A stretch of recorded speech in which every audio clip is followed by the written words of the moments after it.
Well, hey there. Good evening, everybody. Good to see you all here. Just put it right there, Gevy. There we go. So welcome. Good to see you all. I'm Pastor Chris, and this is my family. We'll get a mic out here in a second. While we're kind of just getting ready, tonight's a Q&A, and it's your chance to ask whatever questions you want. They'll put a number on the screen. And you can text your questions to that. And let me just say right up front, we're not here because I think my family has got it all together. In fact, we'll be just very honest with you and tell you where we feel like we don't do a good job, if that's appropriate. And so I've told my kids, you answer whatever question is thrown at us, and I'll kind of lead the way. And then when it's appropriate for them to chime in, I'll ask them to get involved. Real quick, before we get started though, when on your way out, you'll see there's kind of a new section set up where our resource center used to be, and we're calling it our Move section or Move Center, and that tells you all about kind of the move. If you're new tonight, you don't know what that is and where are we moving and all of that, then you can go out there and you can find information. In fact, there's this pamphlet that you can take with you that tells you about the opening month when we're there and the things that are going on. So the first weekend is baptisms, and if you've not been baptized following your salvation, then this is something that we would encourage you to do. It's really the first step in the discipleship process with Jesus. You get saved and you get baptized. And so if you were baptized before you got saved, the biblical method is you get baptized after you get saved. And so I'd encourage you to do that. And all you got to do is check the box on your connection card that says, I want to be baptized, know more information. Check that when the offering comes around at the end. You can drop that in the offering bucket, and then we'll get in contact with you and explain to you the whole process, answer any questions that you have. But that's going to be an awesome weekend, our opening weekend, to see people get baptized. I think we've got about 10 people signed up so far, and so we're excited, just whoever God brings us, to celebrate with them what God has done in their lives. And then there's other things that are going on, like there's a food truck month on Saturday nights that's going to be a lot of fun. And then we're actually going to have the APU Gospel Choir come, and it looks like President John Wallace from APU will be able to join us that weekend as well. And so we're excited about that on October 5th and 6th. But all that is right here, good for you to know about. It's going to be a fun opening month. Now, let me just say something. I need to talk to this crowd in particular. I'm not going to talk to 9 o'clock Sunday morning and 10:45 Sunday morning. How many of you, this is your service? You love coming to Saturday nights, okay? You're like, I love the Saturday night. I like it because I get the rest of my weekend. I need to ask for your help, and here it is. You need to help me and us fill this service.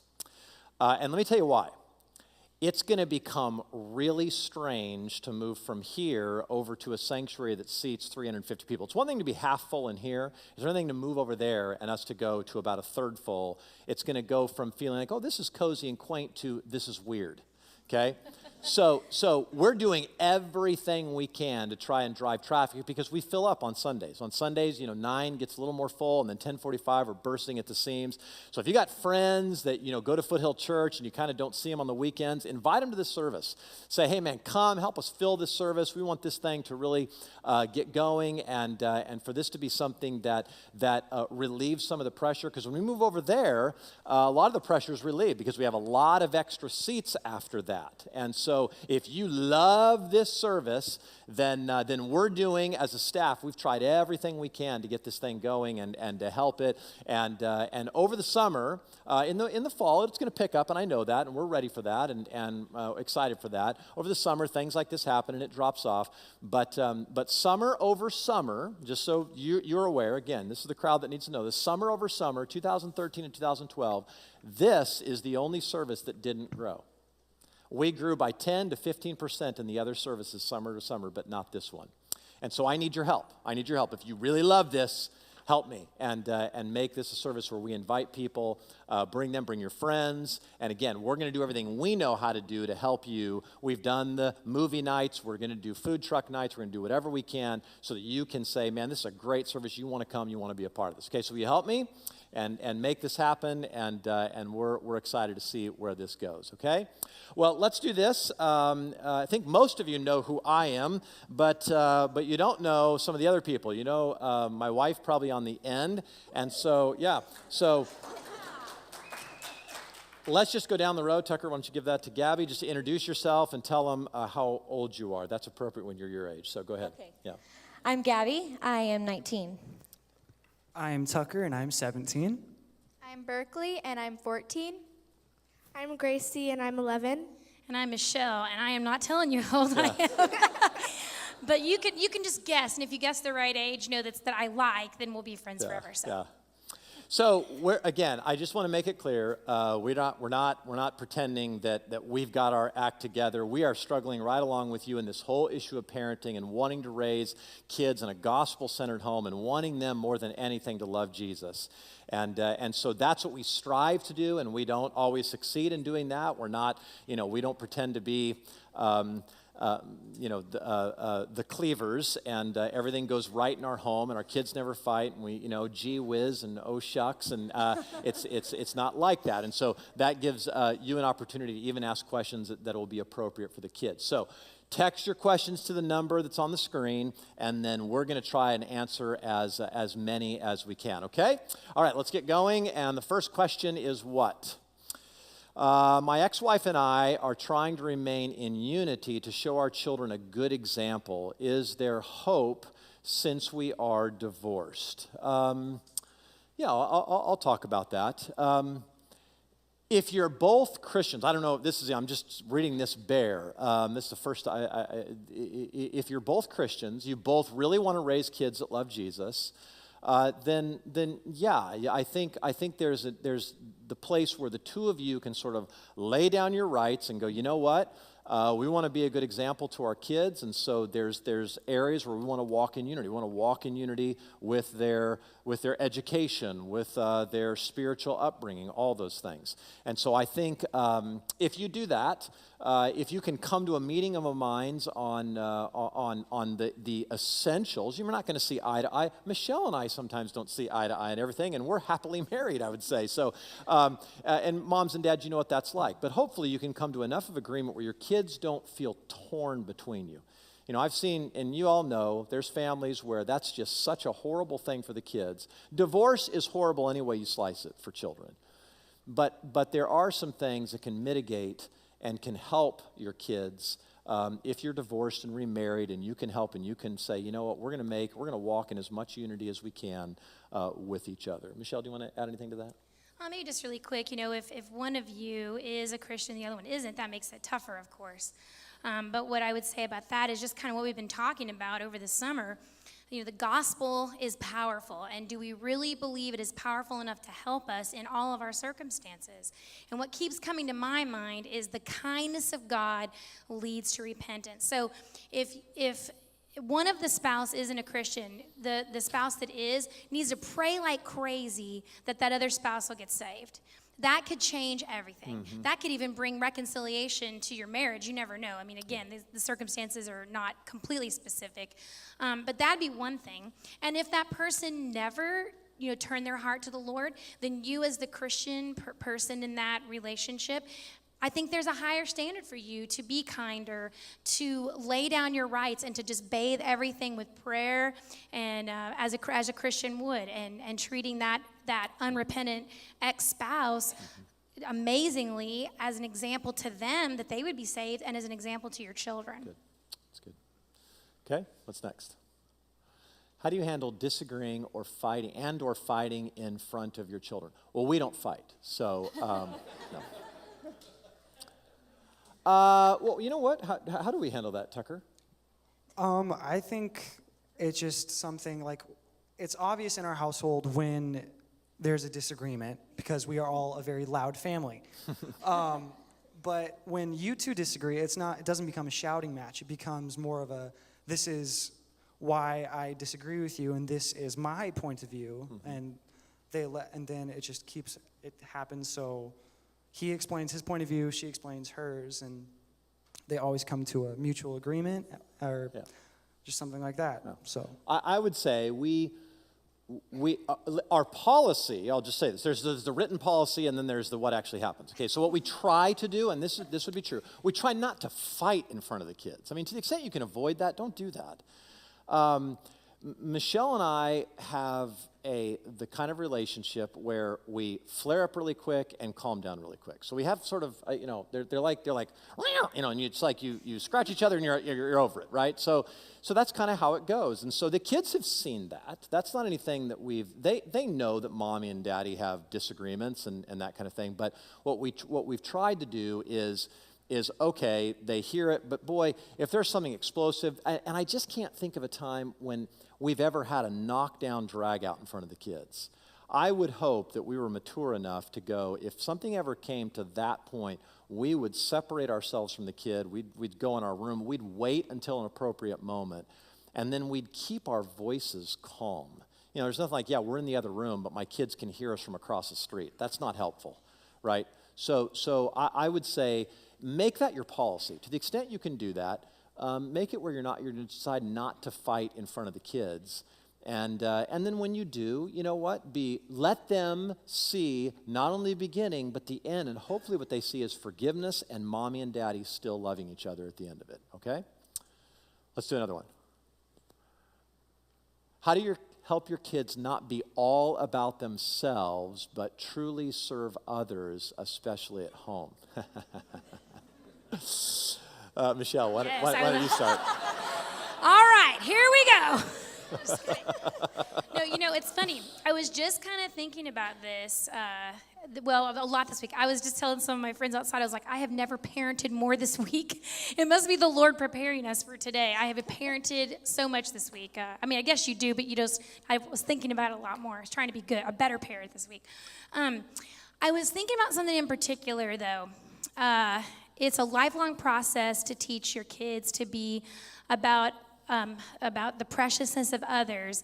And to tell you the truth, we were so blessed when our kids were little that we received some amazing materials that have helped us to try to do things as biblically as possible. And one of the key elements in the things that we studied was about considering others above yourself and the preciousness of others. So that was kind of this overarching thing in a lot of the things that we did on a practical sense. So let's say, for example, when our kids were little and we were going to go out for dinner. All of you guys have been in a restaurant with 2-year-olds and 3-year-olds that are just running amok, throwing ketchup packets under the table, licking the floor, whatever is going on. And one of the things that we studied and learned about and talked about was how do we help our kids learn to behave in an out setting, when we're not at home, to consider not to make us prideful, although it did sometimes, I have to say, you gotta be honest, but to consider the value and preciousness of the people around us that were eating with us, so that it wasn't about our kids and, running amok and let our kids do whatever they want. And so we did training at home for that. And I think your home is the best place for all this training, guys. We have a tendency in our lives these days, busyness and frantic running our kids from place to place, looking for opportunities for them to be busy and even to serve, are actually one of our biggest enemies. The Lord has given us homes with which all of these things can take place. So in other words, our homes are the best place to teach our kids everything that they need for life and godliness. If you can't start having them learn to serve in the home, we continue to look for other ways to get them to do things. Like, missions projects, they're great. But if we send them someplace to do missions and to serve, why not start at home and do that? So we do have things at home that we get them to do. They have regular chores to help them serve one another. We are always talking about the importance of serving the other person in almost everything that we say and do. You have something else to say? And it always works, doesn't it, guys? You're always wanting to serve each other, right? They are so selfless, it's amazing. Yeah. Do you want to add anything? Okay, that's all right. Okay. Yeah, that's good. I think my wife is wise. There you go. My husband and I have been talking and praying about having more children. I want more, but he does not. What should we do? Well, yeah.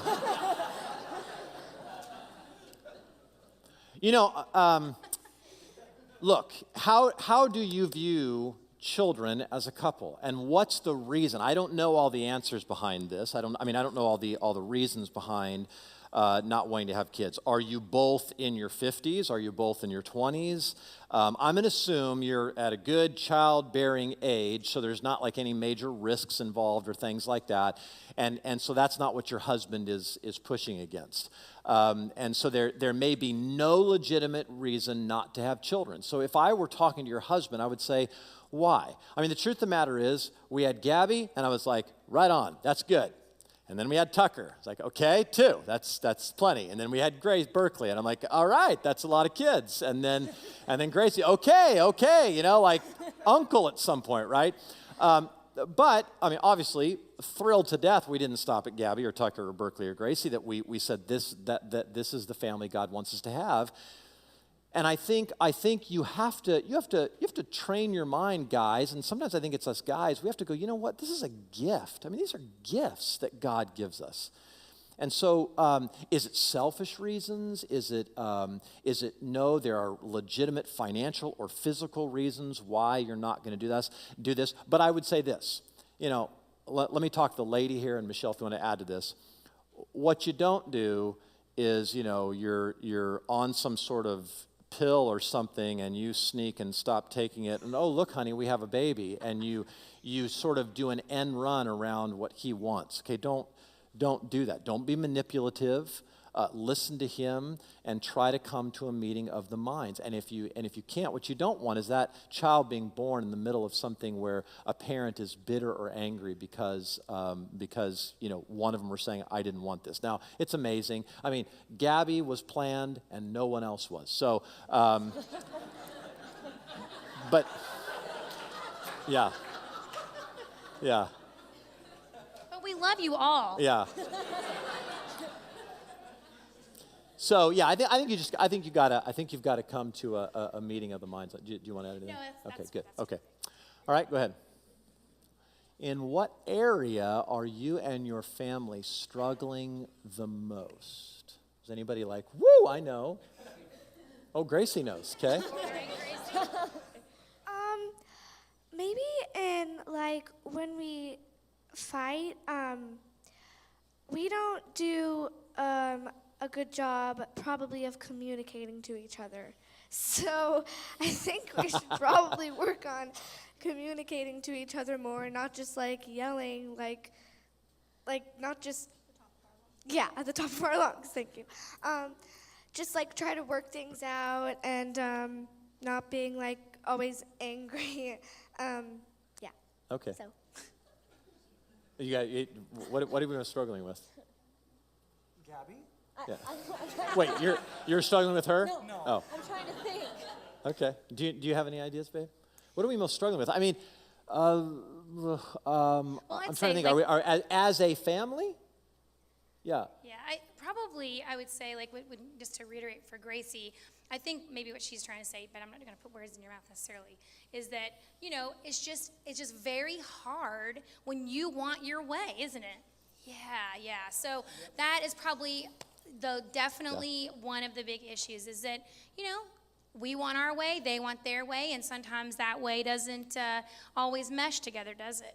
Yeah, and we've talked about that before where even as Berkeley is getting a little older, do you remember what we talked about the other day about we may have disagreements, but what are we going to try to do? Talk about it, right? And have good communication. Communication really is the key, and that requires a lot of listening. And it doesn't just mean that our kids listen to us. We need to listen to them. You know, we need to become really good students of our children to really understand what's going on in their heart, not necessarily looking at that outside behavior like we've been talking about.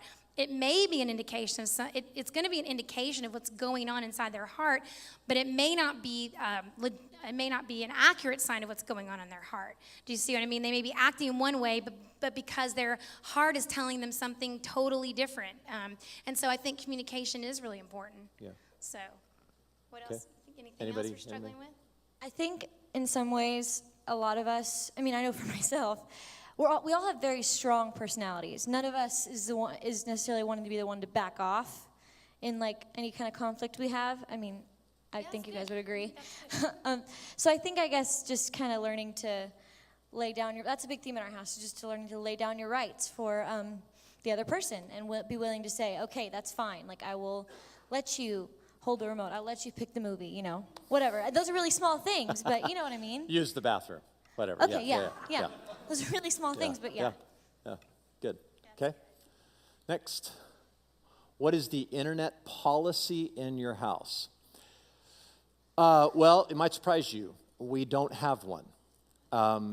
We don't have a policy that we've said, kids, here it is written in stone, and this is what it looks like. We monitor it. I can go through and see all the history and everything of where my kids have been, what they've done. But hopefully what we've done is tried and train the kids that you know, there's dangerous things out there, right? And there should be a purpose. And if you just go sort of randomly browsing through things, you're going to run into trouble, very likely run into trouble, and you've got to be very, very careful of that. So they know that the internet is a dangerous place. They know that it can be very helpful to them. They know it can be entertaining, and so they can find entertainment on there. But what we don't let them do is have, you know, hours and hours in front of the computer just sort of doing random stuff. They're given permission to go and study for homework. They're given permission to go and do, you know, certain activities on the internet or that require the internet. But outside of that, we don't just let our kids spend how much ever time they want in front of a computer. They don't have a computer in their room. We have a computer in our home, basically, that sits out in kind of a very public place that people can see. And then you know, now with some of the smartphones, we've got that issue as well. But again, we can monitor that, and we've really tried to make sure that they know, you know, what's out there and the dangers involved in that. Berkeley, you haven't talked yet. What do you do? I mean, how do you use the internet? Well, mostly I just go like on YouTube or Facebook, but if I go on there, I am very careful about what I look at. Like if I see one thing, like let's say I look up a video on YouTube that's just like a trailer. If I see something under that that's inappropriate, I would probably be like, okay, I'll be careful, and I won't click on it, obviously. And I probably will be like, okay, next time I'm going to be careful what I look up, because like the smallest thing, like the smallest misspelled word can send you the wrong way. And even on Facebook, like if you're following a page that's inappropriate or not inappropriate, they can say, oh, follow this person. If you click on that, that's like, oh, okay, that's not And this is a good opportunity to say something. Okay, so our kids are sitting right now in birth order, okay? So Gabby's the oldest down to Gracie. So the rules, if you will, for Gracie are going to be different than they are for Gabby. And parents, this is something we learned early on when we're raising kids. You need to think of your parenting in terms of, you know, take a funnel and turn it over, okay? And when your kids are little, that's when you have lots and lots of restrictions, okay? I mean, Gracie has more restrictions in terms of internet and what movies she can watch and what television she can watch and all that than Gabby does. What we've tried to do is as you go up the scale this way, is by the time you get to Gabby, we say to Gabby, you can now watch whatever you want. And I want you to do that while you're in my house. Because now hopefully Gabby's heart is such where she says, okay, but I don't want to do that. I don't want to go there. Here's what a lot of parents do. They take, and so we've got a lot of strictures up here, and as time goes by, we loosen up until they're on their own, and now we can go, okay, you know, fly, be free. You're now ready to go and face the world in some way.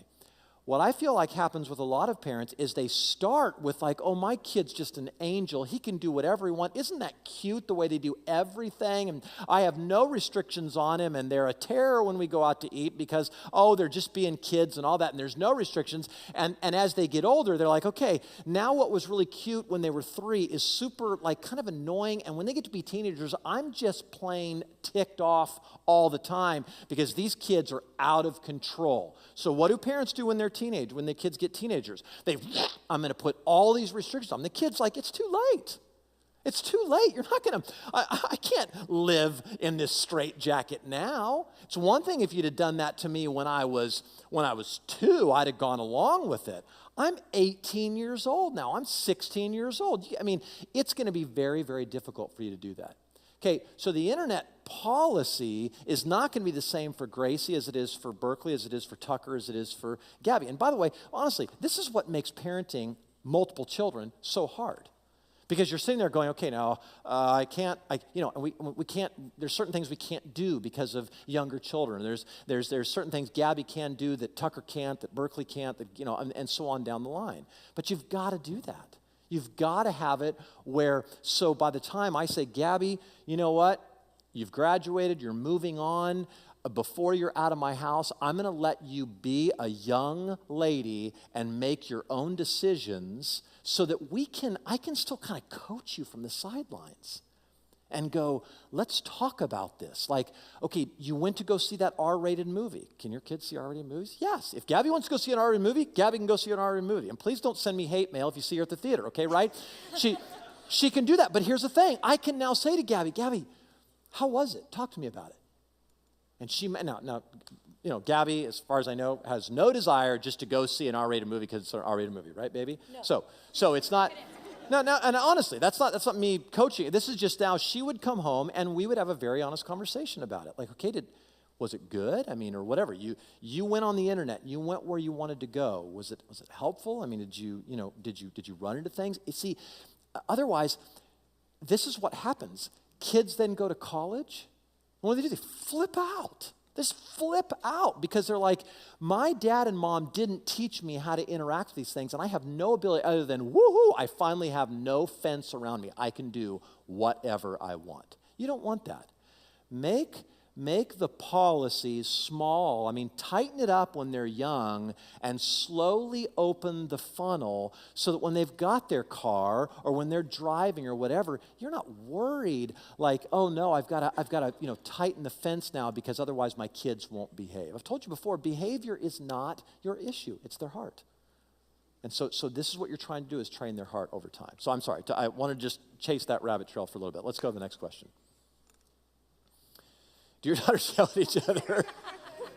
No. Yeah. Do they yell at each other? All right, Berkeley. Why don't you start? Well, we're girls, so we have some emotional issues. We have emotional issues, yeah. But I'd say that we do yell at each other quite often, and we... we did today. We try to handle it the best we can, but we still need our parents sometimes, like mother. If I'm yelling at Gracie, she will probably hear. So she will come and say, okay, you guys need to cut it out. Yeah. But, yeah. yeah. So this is an interesting, actually, this is great you've asked this question because there's an interesting dynamic here, okay? Michelle, why don't you talk, because she hears yelling, and talk about how you react to that because of your background. Yeah. Well, I'm an only child. So I never yelled. I never had anybody to fight with. It was me, myself, and me. And it was pretty great. I mean, so like there was no tension in my home. It's like, my dad traveled a lot. So if my mom's like, hey, you want to go to the Tasty Freeze? Sure, let's go to the Tasty Freeze. Well, Mom, I'd rather go to Hardee's. Okay, well, let's go there. So it wasn't like there was really not a lot of conflict in our home at all. And so now I have these 4 kids where I am constantly to Chris, is that normal? They're yelling again. What do I do? Because it's really hard. And I'm also one of those kind of people that I like to fix things. As a mom, I think that's kind of in our nature to want to fix and make it right. And especially not having understood some dynamics that were probably positive in arguing at home. And the negative ones as well, it kind of leaves me a little empty sometimes. But what I've discovered over the years is that there are times to fix it and that there are times to let it run its course in the proper parameters. Now, we're not going to tolerate name calling or, that kind of thing when it can escalate to a fever pitch. What we try to do is bring it back down to a conversation of normalcy. And then we try to talk it out as best we can. But I cannot be the judge and jury on something if I wasn't in the room, right? I mean, we try to do that sometimes as parents, right? Like our kids come in and they're like, oh, so Berkeley said this, and then she did this, and then Berkeley comes in, but Gracie did this. I didn't even see what was happening. There's no way I could judge fairly between the two of them. So when that happens, I usually go back to that whole idea of preferring the needs of someone else. And really the issue is they're both sinning, right? And they both have to come to grips with why they're sinning. You know, that verse in James says, why are there fights? Sorry. Yeah, that's fine. Sure. Fights and arguments among you? It's because you want something and you don't get it. And if we dial it back, wouldn't we probably agree that that's a lot of it? Would you agree that that's probably most of the reason you guys fight? Yeah. Is because you want something the other person doesn't want. So you have to kind of, again, I think that's what they think that really. But you dial it back again to the heart. You're not really, you might be mad about your hairbrush, but there's something else going on behind there. I don't want you to use my hairbrush because I like, you know, there's always a heart reason behind some of these things. And are you going to lay down your rights for that other person? And that's really that's what we try to dial it back to. Now, I lose my temper just like everybody else, and when I try to out yell them, it doesn't really work out too well. So again, you step back. You try to ask the Lord to help you not lose your temper, because you're not really angry at them. They're the ones that are mad, so you try to keep a level head and try to help them sort through their issue, because it's not really your issue, it's really their issue. Yeah, I think parents, that does take wisdom. If you have more than one child, then you know there's fights in your house, and there's times when you step in, and there's times when you just go, let them figure this out. They need to. Okay, now we can deal with the heart later on, but let them at least hash this out. Let's not rescue them from every fight. I'm the youngest of 5, so very, very different than Michelle's upbringing. And so she'll say to me, should they be fighting like this? Like, you know, and I'm like, you know, this is all very normal, kids, but this is great. This is one of the wonderful things, honestly, I think, about having multiple children. Kids are brutally honest with one another, and they have a way of shaving off the edges of people, don't they? And sort of calling you and, you know, taking you down a couple notches that parents can't do, and they do it to each other, and that's not always a bad thing. We don't want them berating each other. We don't want them being mean to each other, but that's part of what happens, and you need to know, you need to ask God for the wisdom of when do I step in and when do I just let this go? And right now, you know, they're fighting over a hairbrush. Do I need to solve all those? Or do I need to say, like Michelle said, guys, what's going on in your hearts that would even get you to this place? We're talking about a hairbrush, right? We're talking about a channel. We're talking, whatever the issue is, what got you to this place? And it's you guys are in your hearts going, I want my way, and I'm not willing to give in. And parents, if they hear that over and over again, eventually every now and again, we have a friend who says every now and again you get what's called a daddy or a mommy paycheck where you realize, oh, they got it. Like, thank you, Jesus. Then they make a mistake again, and you start over again. But just keep reminding them of that. One other quick thing. Yeah. Forgiveness is a huge component of that as well. I think we've talked about that quite a bit. Chris has talked about the idea of keeping the short accounts and forgiving. You know, again, the hairbrush thing, okay, it's just not that big of a deal, so you don't have to, like, make some big, long issue about it. But if there's some deep-seated anger toward, with one kid to another, you need to help them work it all the way through to that level of forgiveness. Because I've even told my kids, if you don't learn to forgive them now, you're going to build up years of scars. I mean, maybe some of you can attest that, where you did not learn to forgive a brother or sister in your home, and you have scars this day over stuff that you look back and go, it was really dumb, but it was a lot of little things that built up to a really big hurt. So it's really important, I think, to follow that all the way through and make sure that there is some kind of forgiveness there when it's appropriate. Yeah, good. Next. What is your philosophy with your kids concerning opposite sex and dating? I want them to date somebody of the opposite sex, so that's the first thing.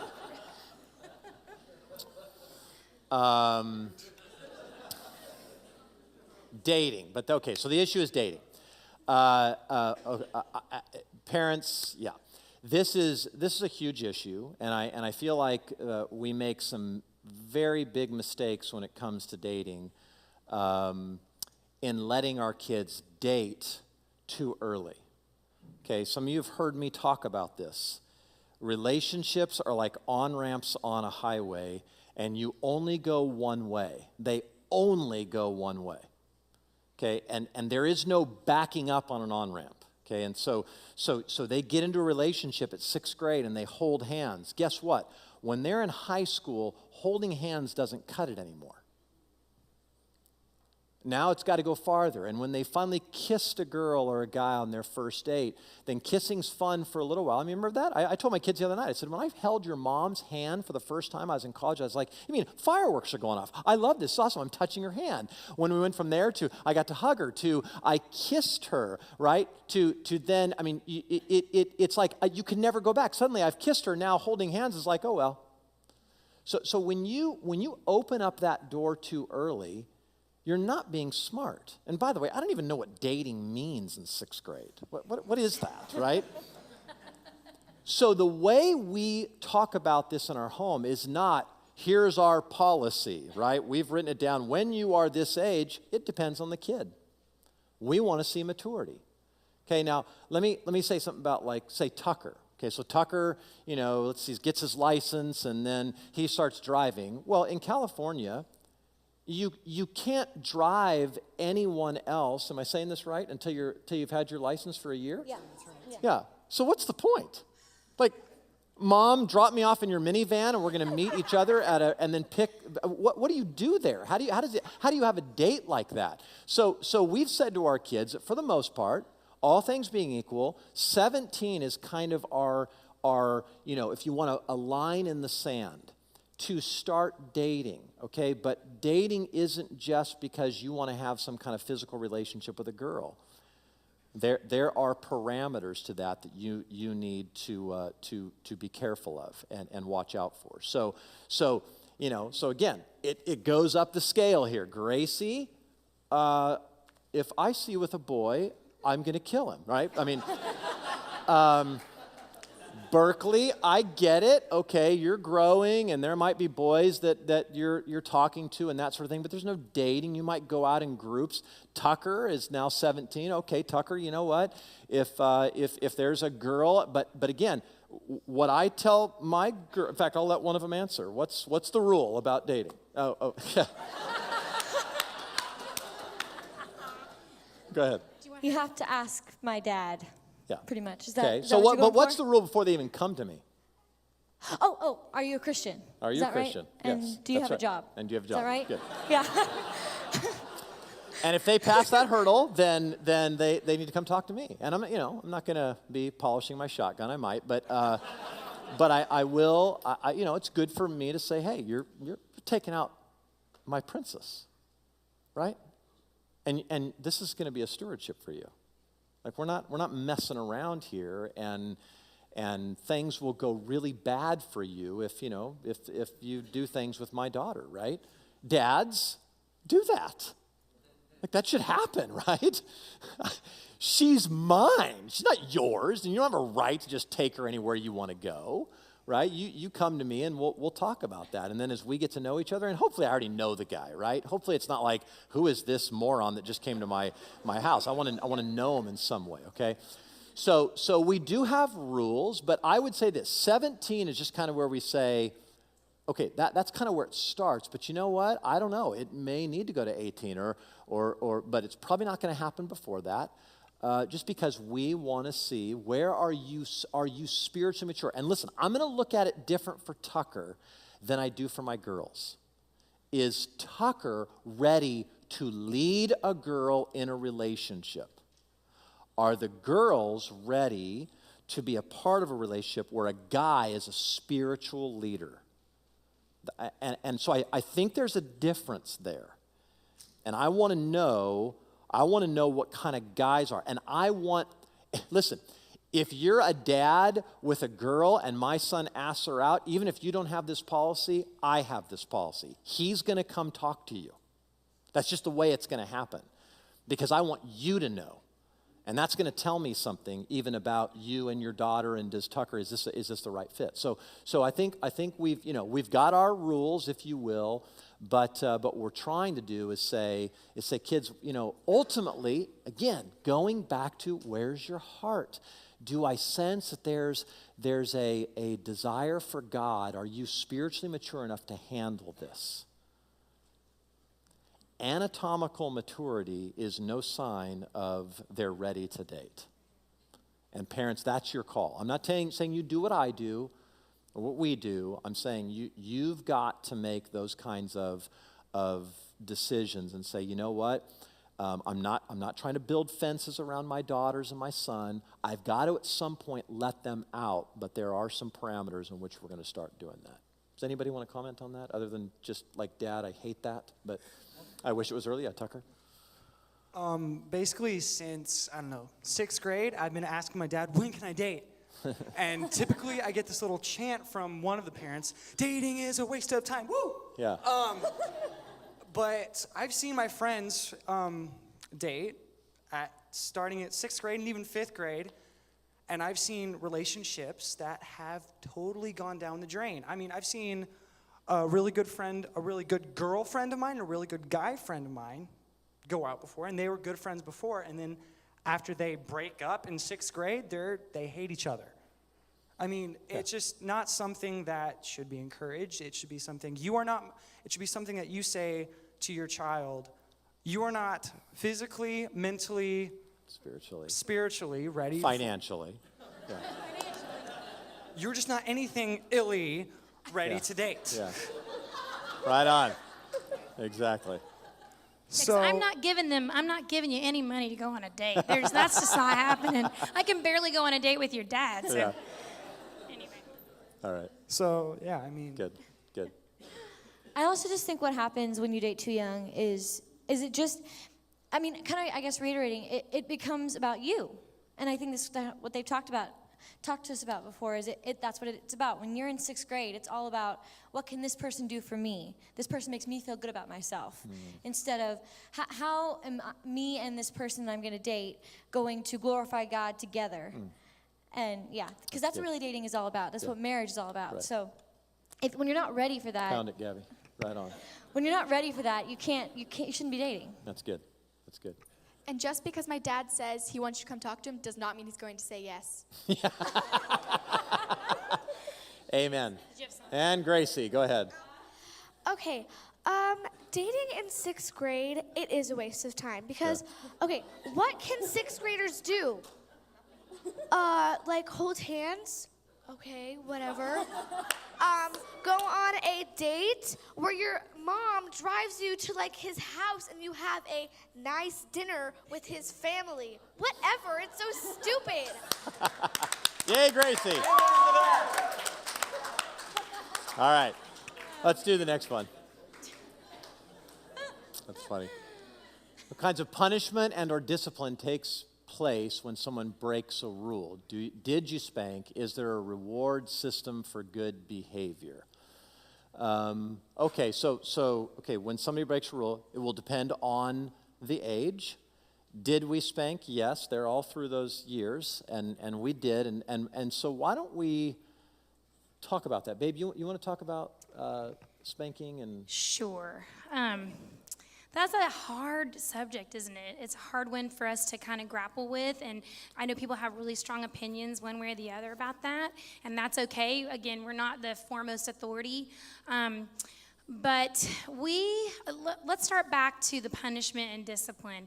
There is always some kind of discipline that takes place, but I would challenge you guys to think more about correction and discipline as a positive thing than punishment and punitive. Yeah. I think that that's when we get tripped up. especially as our kids have gotten older. Again, some of those wonderful materials we've had in the Resource Center from the trip, all those trips out there, Shepherding a Child's Heart, Instructing a Child's Heart. They also have another really good book called Age of Opportunity, which is for your teens, which let me tell you, it's so convicting. I can only get through about chapter 3, and then I start bawling. I have to start over again. So, but one of the things that it talks about in that book, well, the title says it all, Age of Opportunity. We need to look at our parenting as an opportunity to minister to our children. And that's what even correction and discipline is. The Bible talks about discipline, how it is really unpleasant at the time. But if we're faithful to discipline ourselves and our children, that there will be a peaceful fruit of righteousness that grows out of that. And that's really important. And you can see it in kids that have not been properly disciplined. There's no peace there. There's no righteousness there. There's chaos, turmoil, there's self-centeredness, all the things that we don't want to have in our homes and in our families and in ourselves. So I think we have to dial it back and change our idea about punishment and discipline. And a lot of times what we have tried to do is make the punishment fit the crime, so to speak. So I'll give you one of the things that I thought worked pretty good. But my kids, if they said something I didn't like, which, when your kids are really little, the S word is shut up, right? So when they would say words we did not like in our home, like shut up or call each other names or whatever, I would make them take a teaspoon of vinegar. And they had to drink it. Well, vinegar is not poisonous. It's actually really good for you. So I thought, well, this is good for them, too, right? Yeah. But also to give them the visual and the physical sensation of some bitter words. They just use bitter words. So I want you to feel what that feels like. I did not pop them in the mouth. I did do soap one time to Tucker. We all talked about that the other day. It was terrible, bad idea. It was gross. And I'm very sorry for that, Tucker. But the vinegar, although the one negative thing is nobody likes vinegar in salads in our family, which is kind of a bummer, except for Gabby. But we try to make the punishment fit the crime. Sometimes you can do it better than others. I like it when it's all neat and tidy and that works out, like the bad words are good.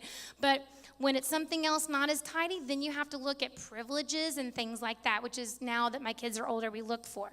With spanking, it wasn't like we were just a big spanking machine at our house, although if you do spank your children, and those of you that choose to do that, it is biblical. I will say that. I'm going to go out on a line here and say that. The Bible talks about spanking our children, but it talks about it in very strict terms. It does not say whenever you feel like it, when you have an axe to grind with your kid, you can just do it whenever you want to. It says in a very orderly fashion, because God is a God of order. And it says, well, what's that one verse about?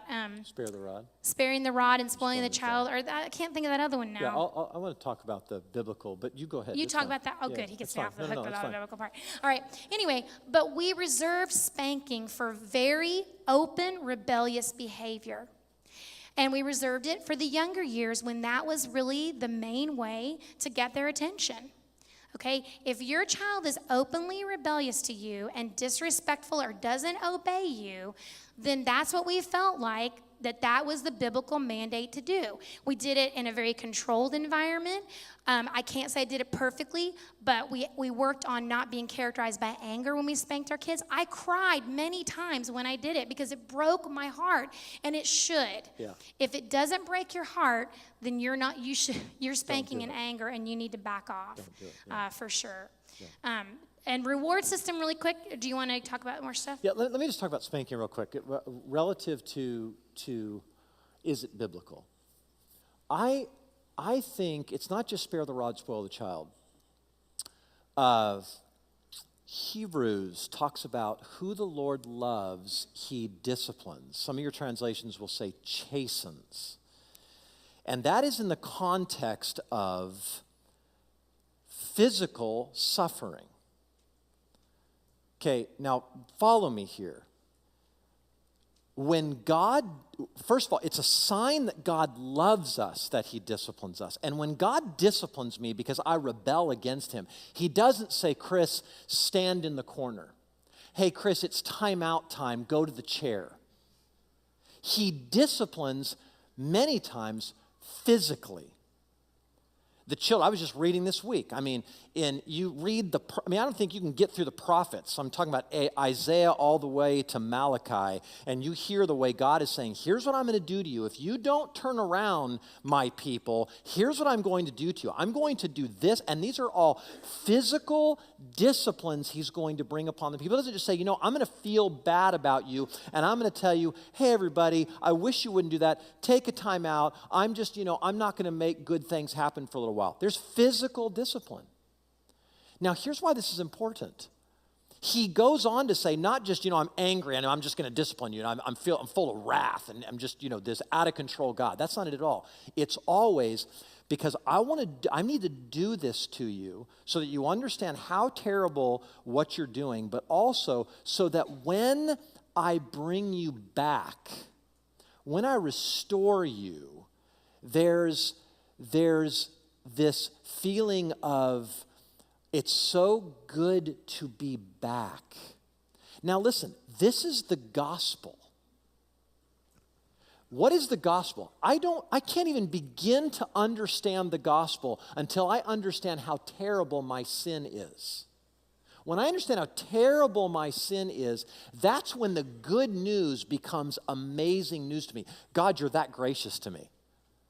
If I don't understand the bad news, then the good news is just like, oh yeah, that's nice. God's supposed to do that. He's supposed to forgive. He's supposed to be merciful. That's who God is.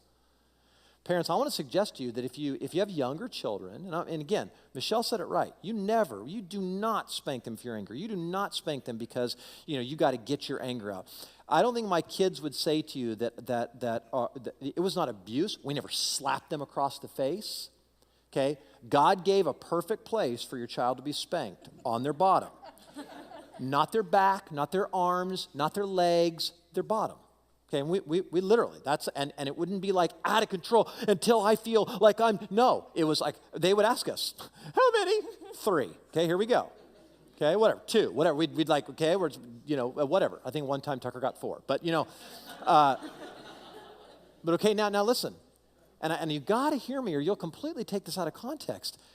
There was always a restoration. Like, look, we do this because we love you, and I don't want you to do that again. You keep going this way and defiling us and saying, forget you, and rebelling. You do not spank your children for childishness. You spank them for foolishness, and there's a difference. Noel Piper, John Piper's wife, says, you should start disciplining a child as soon as they can bite your nipple.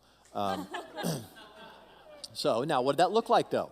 What did spanking look like for a little baby who's feeding and does that? Well, it's not bam, bam, bam, bam. No, of course. You might flick them on, hey, don't, right? It's measured. God's wrath isn't out of control. It's measured. I don't know how we can instruct our kids in what the wrath of God means. Okay, the wrath of God is not out of control, a God who is going crazy. It's a God who is measured, who says, because you've sinned, this is what's going to happen. And if you continue in this, you're just going to get more and more hurt. And so you draw them back to yourself saying, I know that was painful. And Daddy hated that. I don't want to ever do that to you. And you love them. It's not abuse.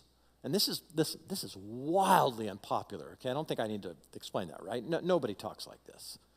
I'm just telling you what we did and why we did it. Okay? And I think my kids could speak to this. I mean, guys do. What did you when you look back on that, do you feel scarred? Do you feel like my dad was out of control? Was there? I mean, so I think what they would tell you is it was measured, it was methodical, if you will, but it was something that taught us to go, I don't want to do that again. Now, when do you stop? Gracie's 11, going to be 12 in January. I think probably we stopped spanking our kids somewhere around, 8, 9 maybe, something like that. Again, when the punishment, when they're older, can fit the crime better. Always better to do that, yeah. Yeah, for sure. I mean, that's what there would be a time when you'd pull your kid away, like with the timeout thing, there may be times for something like that. We're not saying that there's never a time for that, but you have to really think it through. And I think that's the whole deal with parenting is we can't put ourselves on autopilot and make these rigid rules without talking to our kids about it, without talking to each other as a husband and wife. What do you think about this? What should we be doing? We need to have a united front. I mean, there is a lot of talking that needs to go on between yourselves and your families. And then the joy, of course, you can't do a lot of that talking when they're little. You have to be more active. But the great thing is, as they get older, if you've done a lot of that groundwork when they're younger, like we talked about with the funnel being small, it just becomes a joy because now we can talk about it because I'm not sitting here worried that, I'm not concerned that my kids are trying to pull the wool over my eyes or something because we've tried by God's grace to do things earlier on to prepare them for being older. All right, baby, 30 seconds, rewards. Like, is there a system for rewards? Well, I have tried every chart known to man, let me just tell you, and little stars and what else. You guys could all tell me, kids, all these different things we've tried. I am terrible at those, terrible. Like to get your chores done. Like I'm really good for like the first day, and then I'm like, oh, I can't find the stars. Where's the glue? I mean, really, I am horrible. If you are good at charts and rewards, go for it. Maybe you can teach me something. I am terrible. But I would be careful about this. Do not reward them for skills learned, perhaps. Don't necessarily reward them for things that are just going to be there maybe to help to be a regular part of the family. If it's a regular part of their family duties to take out the trash, make their bed, tidy up the bathroom, don't reward them for something like that necessarily, okay? Just think about it really carefully. You want them to be able, that goes back to that servant-hearted thing. You want them to serve in your home without any strings attached or looking at you as, okay, Mom, what's in it for me? I did this for you. Where's my money? Or whatever the case may be. Some things you can put a reward on and other things make it just a part of their normal activity. Yeah. Lots of time, guys. Thank you. Thank you. Great job. Yeah. Give them a hand. Will you take this down from me, buddy? Then put that away.